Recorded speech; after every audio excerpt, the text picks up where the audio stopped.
came up with the idea for GLOW after the first part of the pandemic when we'd all been inside. And I thought it'd be really nice to have something that was safe, COVID safe, that could be outside. And I thought it'd be really nice to try and get the funding to do one for free so everybody could come.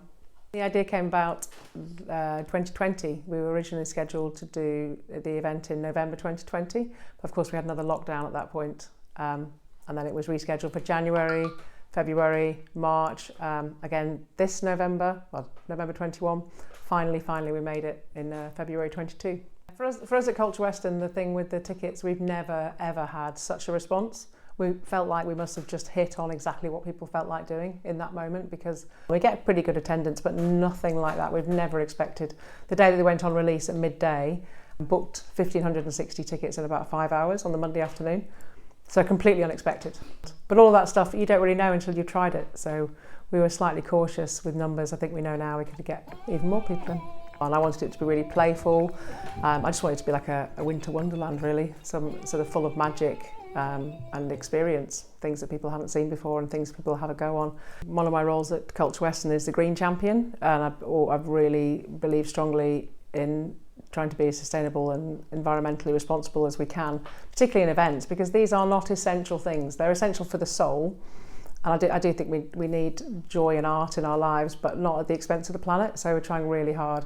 I had mains power installed in the park in 3 different places, so there were no generators at all used in the whole event, and pretty much everything that we used had come from being used before. Culture and art events in Weston are incredibly important in putting us sort of back on the map and making us into a new destination that is exciting and vibrant. I really wanted to make GLOW really family friendly. I wanted it to span as much of an evening as possible, so there was time for families and then maybe time for older people to come later in the evening. But I think GLOW gives people something to do in winter time, and I think there was a great sense of ownership of people of the town, and they really liked having something like that in Weston, not having to travel to something.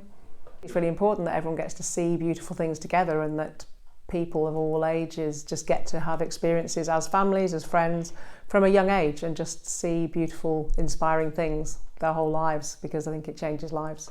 We've just had such an incredibly positive response to it that everybody I've spoken to thinks we should do it again. That includes councillors. I've had some amazing letters of support from people in the council, all sorts of members of the community. So we're planning to apply for funding for it pretty soon.